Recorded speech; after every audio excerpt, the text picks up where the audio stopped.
Bienvenue sur Domotique Chronique, le podcast qui décrypte et explique la domotique et plus largement la maison connectée afin de la rendre simple et surtout accessible pour tous.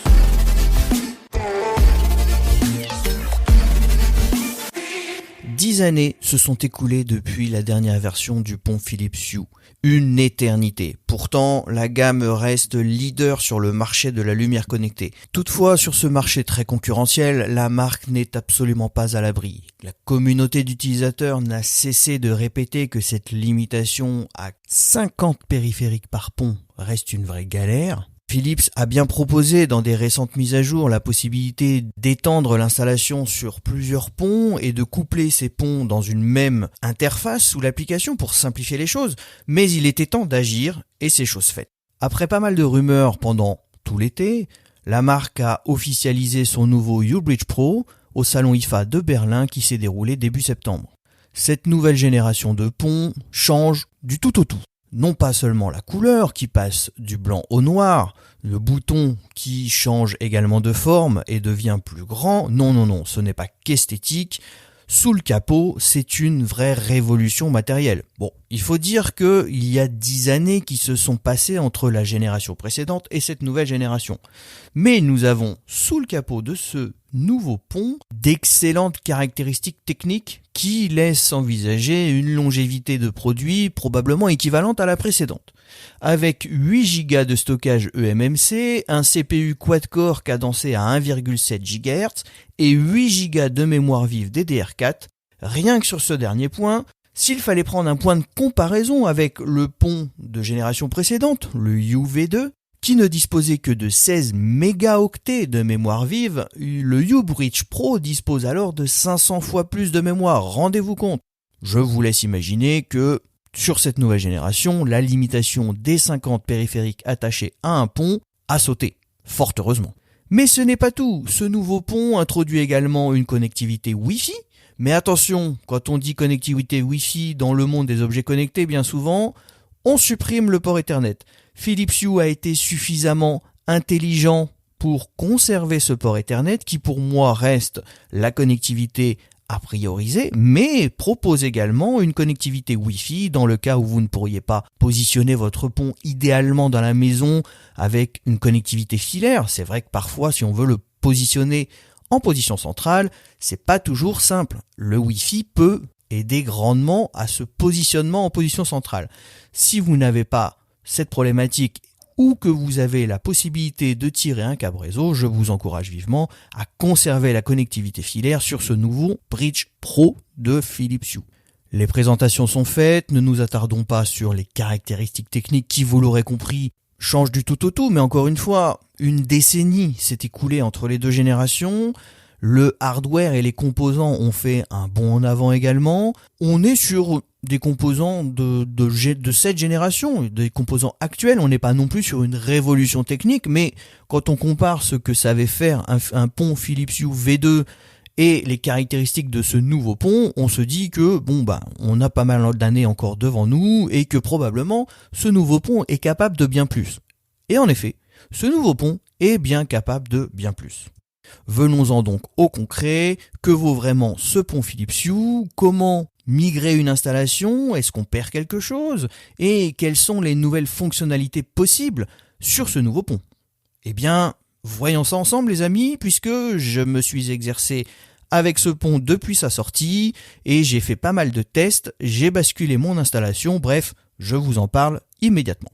Alors oui, la grande première question que vous avez été d'ailleurs nombreux à me poser et que vous êtes également nombreux à vous poser sur les différents forums et sites internet, comment se passe la migration vers ce nouveau pont? Est-ce que c'est une migration sans douleur, en tout cas transparente? Est-ce qu'il y a des pertes?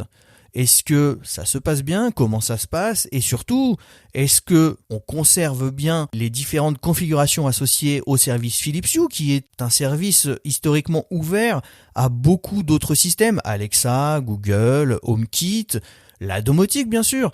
Et alors, comment ça se passe? Est-ce qu'on perd des choses? Est-ce que migrer son installation peut se passer sans grande surprise, ou est-ce qu'il y a des choses à prendre en considération?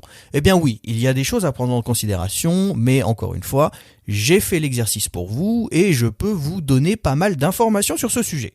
Quand on parle de migration, déjà, si vous avez plusieurs ponts à la maison, et ça, ce n'est certainement pas une surprise, vous l'avez certainement déjà lu.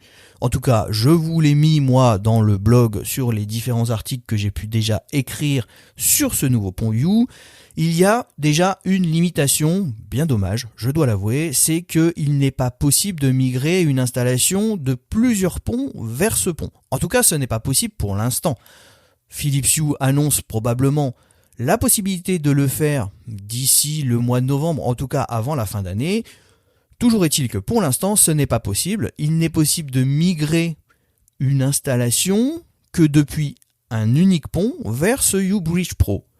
Dans le futur, on pourra probablement en migrer plusieurs vers celui-ci. En tout cas, pour l'instant, c'est restreint à une installation. Le pont principal, forcément, si vous avez plusieurs ponts à la maison, comme moi, vous avez probablement le pont historique qui est votre pont principal.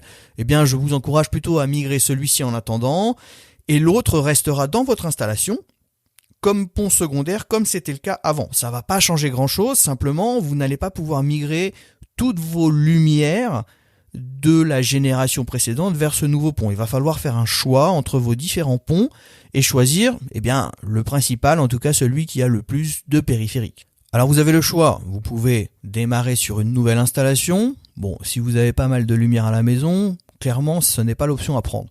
Ou vous avez la possibilité de migrer une installation existante vers ce nouveau pont. Cette migration n'est pas sans douleur, en tout cas, il y a des prérequis à prendre en compte, il y a des étapes à respecter pour que tout se passe du mieux possible et qu'il y ait le moins de pertes possible.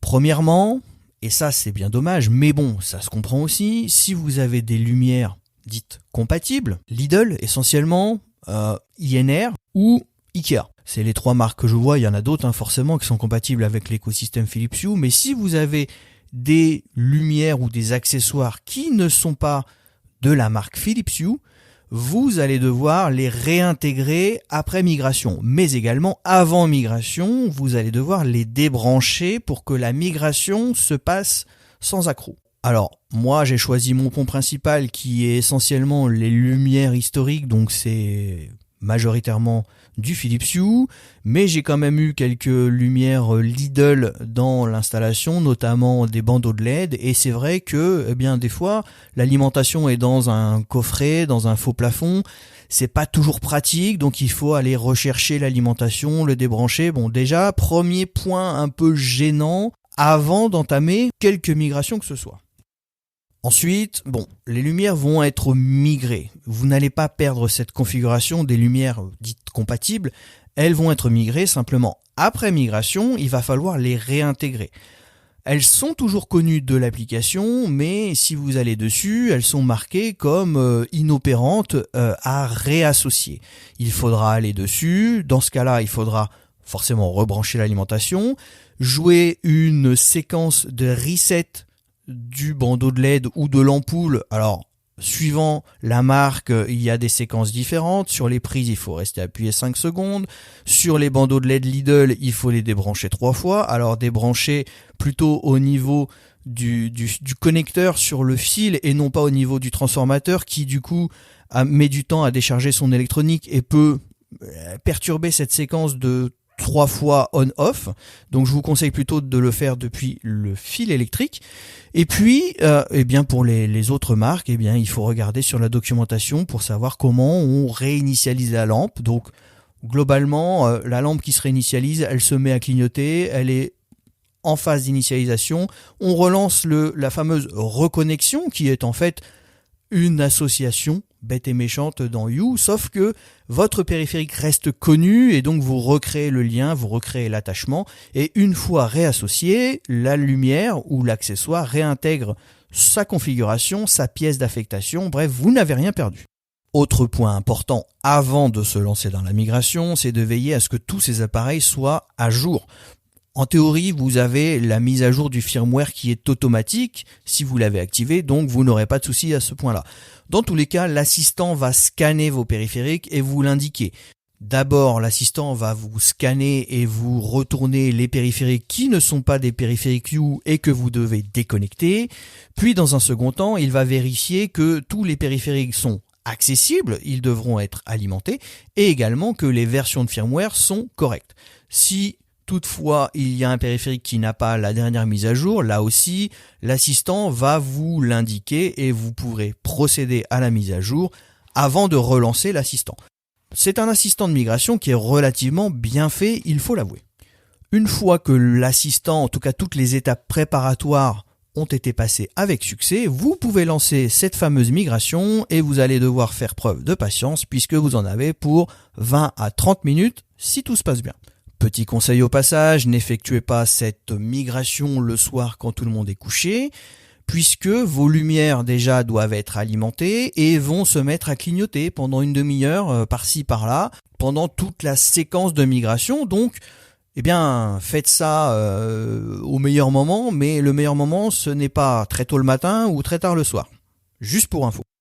20 à 30 minutes s'écoulent, votre migration est terminée. Au global, je n'ai pas vu de retour où les migrations avaient vraiment échoué, sauf cas où les gens n'avaient pas forcément respecté tout ce qui est dans les étapes préparatoires, tout ce que je vous ai dicté avant. Donc faites bien attention aux étapes préparatoires et ensuite ce n'est simplement qu'une question de patience pendant 20 à 30 minutes, le temps que tout se migre vers le nouveau pont, et il faudra ensuite bien penser à faire un reset quand l'application vous l'indique de l'ancien pont.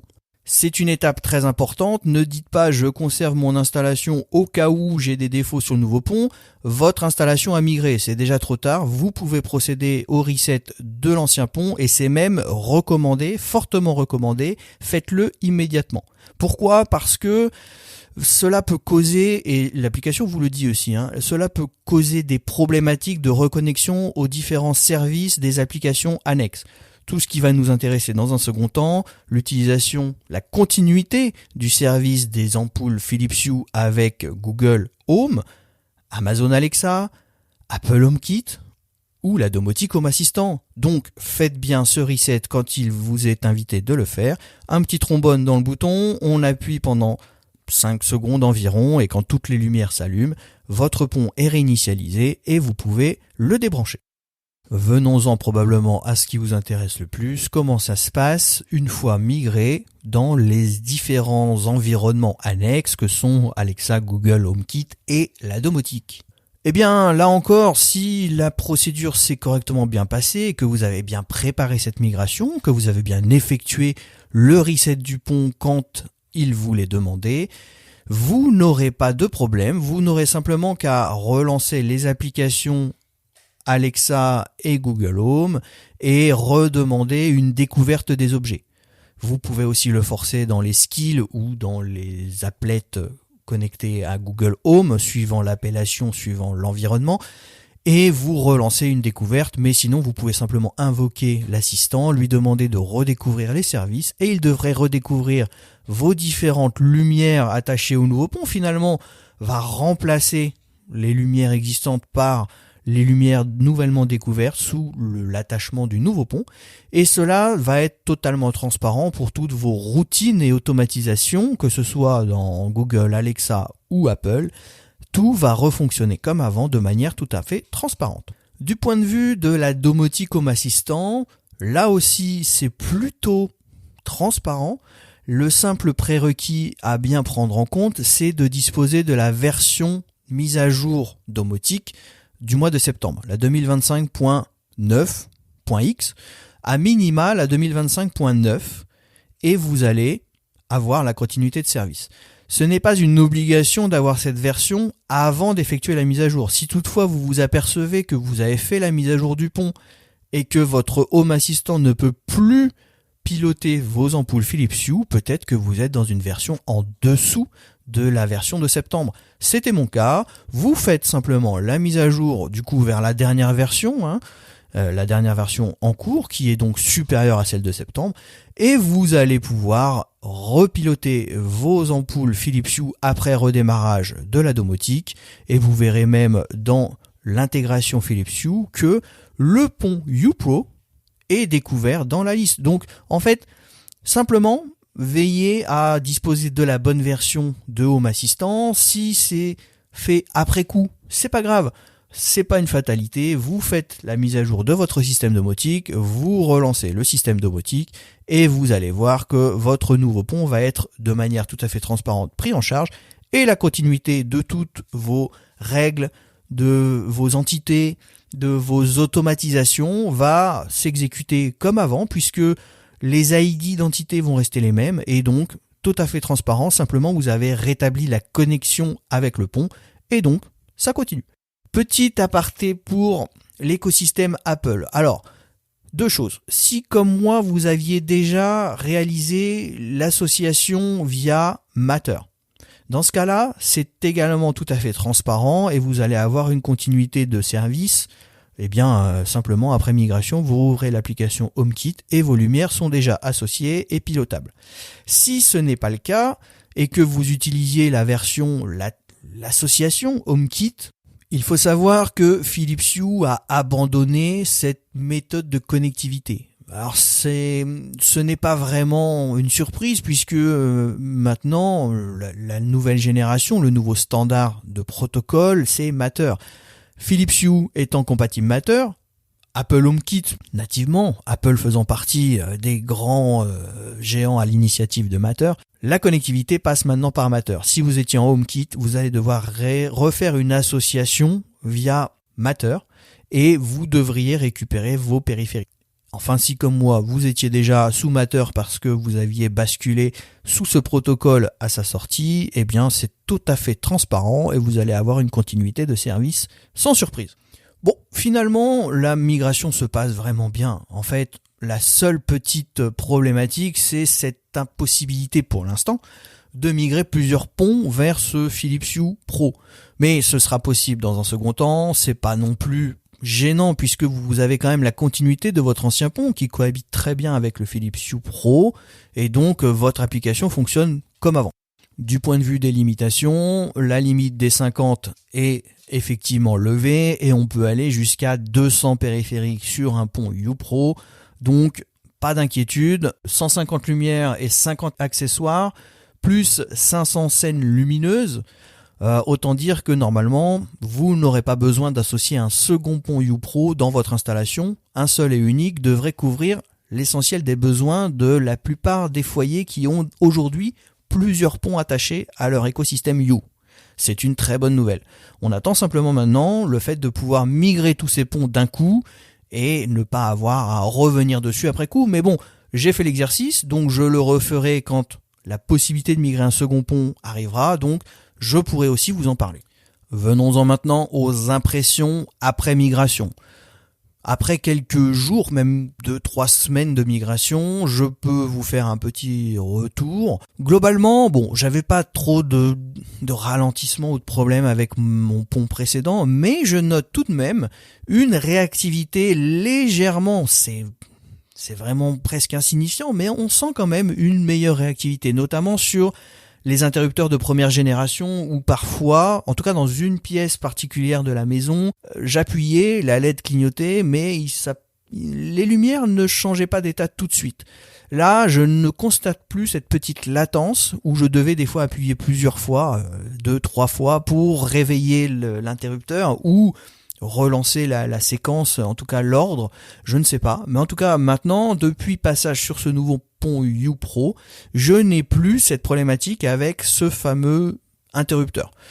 Est-ce que c'est parce que le pont gère mieux? Est-ce que c'est parce que le pont est plus rapide? Est-ce que c'est parce que le firmware de l'interrupteur a été mis à jour et du coup efface cette problématique? Je ne saurais dire. En tout cas, j'ai plusieurs interrupteurs de ce type dans la maison et c'était le seul qui me posait problème. Pas d'incompatibilité détectée sur des périphériques de première génération, notamment la télécommande UTAP qui n'existe plus, qui n'est plus commercialisée aujourd'hui. Alors pour moi c'est malheureux puisque j'aime beaucoup cette télécommande qui ne nécessite pas d'alimentation et qui fonctionne simplement avec l'énergie qu'on produit quand on appuie sur le bouton. Eh bien elle n'existe plus sur le commerce, en tout cas moi j'en ai plusieurs à la maison et elle fonctionne parfaitement avec ce nouveau pont Hue Pro. Pas d'incompatibilité non plus avec des ampoules non Philips Hue qui étaient compatibles avec l'écosystème, Lidl, INR, Ikea et autres. Tout refonctionne comme avant. Simplement, il y a cette problématique de les réassocier après coup, et quand l'alimentation du bandeau LED est cachée dans un coffrage ou dans une trappe, il faut aller chercher la lime, il faut réinitialiser l'appareil. C'est pas naturel, c'est pas immédiat, mais c'est pas impossible non plus. Donc au global, ce nouveau Philips Hue Pro montre des performances plutôt bonnes. Bon, ce n'est pas vraiment une grosse surprise non plus quand on connaît les caractéristiques versus les caractéristiques de la V2. On s'attendait à quelque chose comme ça. Fort heureusement, c'est le cas. Enfin, les nouvelles fonctionnalités, les scènes dynamiques sont peut-être aussi plus fluides, mais là encore, l'électronique et le firmware du Hue Pro est peut-être optimisé et du coup a beaucoup plus de mémoire et donc encaisse mieux les différentes variations, surtout dans une pièce où vous avez beaucoup de lumière, comme c'est mon cas pour ma pièce de vie, où il y a quand même une trentaine de lumières qui font des petits points lumineux à droite à gauche dans cette pièce, et donc quand on lance une scène dynamique, forcément ça sollicite beaucoup plus les ressources du pont, pas de problème là-dessus non plus, mais au vu des caractéristiques, c'est pas étonnant. Enfin, venons-en à la dernière nouveauté introduite également avec ce pont, c'est Hue Motion Aware. Le fameux système qui permet de faire de la détection de mouvement sans détecteur de mouvement. Premier test, premières impressions, mais plutôt satisfait, et je dois dire que j'étais un des premiers sceptiques de découvrir comment Philips Hue allait mettre à profit cette technologie et qu'est-ce que ça valait par rapport à un détecteur de mouvement. On sait que la marque propose des détecteurs de mouvement qui sont relativement précis et fiable. J'en utilise d'ailleurs beaucoup dans les pièces de passage et ça marche plutôt bien depuis plusieurs années maintenant. J'avais donc envie de voir ce que valait ce nouveau service et ce que ça produisait, et justement la comparaison avec une zone qui est alimentée par un détecteur de mouvement et donc une zone qui ne l'est pas, mais qui virtualise cette détection de mouvement simplement en triangulant des signaux d'ampoule. Ça marche vachement bien en fait. Mon seul petit souci, c'est que la zone est... Alors, il faut une couverture de zone pas toujours évidente à mettre en œuvre. Fort heureusement, dans la zone où j'ai fait le test, j'avais une très bonne triangulation et ça marche super bien. Par contre, je conçois que ça ne va pas être possible de mettre en place dans des pièces de passage où vous avez que deux spots, une ampoule, des toilettes par exemple. C'est une pièce qui est super utile à couvrir en automatisme avec un détecteur de mouvement. Vous ne pourrez pas le remplacer avec cette fonctionnalité puisqu'il vous faudra au minimum 3 ampoules pour permettre, 3 ampoules relativement bien espacées pour permettre cette détection. Après, quand on connaît le système de fonctionnement du Hue Motion Aware, c'est pas surprenant et ça se comprend tout à fait. Rapidement, le Hue Motion Aware, ça fonctionne sur le protocole Zigbee. Les ampoules Zigbee avec le contrôleur et entre elles ont des liens. Ces liens sont constamment interrogés, évalués par le contrôleur et donc le contrôleur connaît la qualité de liaison entre le contrôleur et l'ampoule, entre les ampoules elles-mêmes et donc, quand c'est du sans fil, quand une personne passe entre ces ampoules, forcément ça crée des perturbations, le lien a tendance à chuter et c'est, alors je grossis exactement le trait, je vous donne vraiment une impression, en tout cas un mode de fonctionnement high level, mais voilà à peu près comment ça fonctionne. Et donc quand vous traversez une zone triangulée par des ampoules que vous avez configurées dans votre Motion Aware, vous êtes détecté comme une présence et les lumières s'allument. Pas de détection non plus, malheureusement, et c'est normal, puisqu'il n'y a pas de capteur de luminosité. Vous n'avez pas cette granularité qu'on peut avoir avec un détecteur de mouvement qui dit que si la luminosité est supérieure à un seuil, je n'allume pas les lumières. Mais Philips Hue a quand même pensé à cela et introduit simplement la notion de lever-coucher du soleil. On peut donc dire, si le soleil est levé, je n'allume pas les lumières jusqu'à ce que le soleil soit couché. Avec un delta qui est configurable, on peut dire une demi-heure avant le coucher du soleil, tu peux actionner les lumière si tu découvres un mouvement, une demi-heure après le coucher du soleil, une demi-heure avant le lever du soleil, une demi-heure après. Bref, vous avez compris le principe, c'est configurable et c'est assez simple à configurer. Seule problématique, il va falloir avoir des lumières espacées. Alors Philips conseille des lumières espacées d'environ 4 mètres. J'ai fait l'exercice avec des lumières entre 2 et 3 mètres, mais une bonne triangulation et ça fonctionne très bien. Là encore, Philips conseille d'avoir des ampoules ou des lumières sur différents niveaux. Par exemple, une au niveau du plafond, une au niveau du sol ou à mi-hauteur pour pouvoir détecter plus facilement la présence, en tout cas la perturbation entre les signaux. Moi aussi, sur cet exercice, je n'avais pas la possibilité d'exploiter des lumières à mi-hauteur. Tout était, donc c'est basé sur 2 spots et un light strip, donc tout était en hauteur. 2 spots relativement bien espacés au-dessus de mon plan de travail et un bandeau de LED light strip qui est au dos contre le mur de la cuisine, et ça me permet d'avoir une triangulation. Eh bien, ça fonctionne relativement bien. La détection de présence est effectuée relativement bien. Alors avec une petite latence, il est vrai qu'on rentre dans la pièce, il se passe peut-être 2 secondes avant que les lumières s'allument. Par contre, tant qu'il y a de la présence dans la pièce, les lumières ne s'éteignent pas. On n'a pas cet effet qu'on pouvait avoir avec des détecteurs de mouvement de première génération où passer un délai d'allumage, les lumières s'éteignaient même si vous étiez toujours dans la zone. Là, non. Et d'ailleurs, on est sur de la détection de présence et non pas de la détection de mouvement, puisque même si vous restez statique dans la zone, le signal étant toujours affaibli entre les différents périphériques, la détection de présence est bien fonctionnelle et les lumières restent allumées.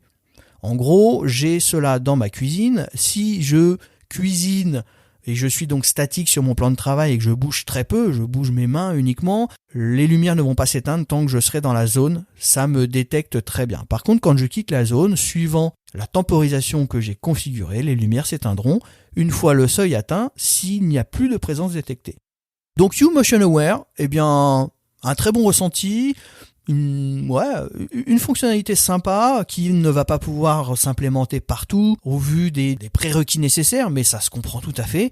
En tout cas, ça montre les caractéristiques et les performances de ce nouveau pont et de ce qu'il est capable de faire. Donc, on imagine bien que Philips Hue et Signify ont pas mal d'autres idées dans leur besace et que dans les prochains mois, ce pont sera exploité avec tout son potentiel, puisque je pense qu'aujourd'hui on ne l'exploite pas.